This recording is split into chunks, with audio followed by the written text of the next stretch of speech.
I think that we're focused on the future. We need to figure out how to solve the inflation crisis caused by Kamala Harris's policies, make housing affordable, make groceries affordable, and that's what we're focused on. But I want to answer your question because you did ask it.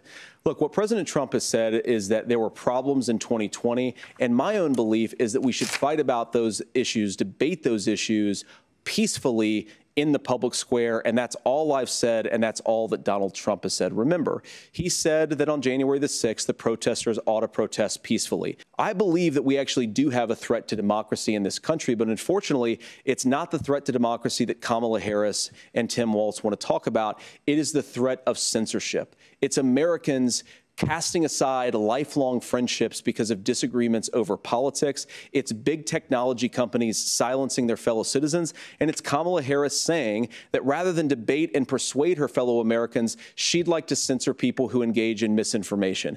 I think that is a much bigger threat to democracy than anything that we've seen in this country in the last 4 years, in the last 40 years. Donald Trump refused to acknowledge this. And the fact is that I don't think we can be the frog in the pot and let the boiling water go up. He was very clear. I mean, he lost this election, and he said he didn't. 140 police officers were beaten at the Capitol that day, some with the American flag, several later died. I worked with kids long enough to know, and I said as a football coach, sometimes you really want to win, but the democracy is bigger than winning an election. Now, the thing I'm most concerned about is the idea that imprisoning your political opponents, already laying the groundwork for people not accepting this.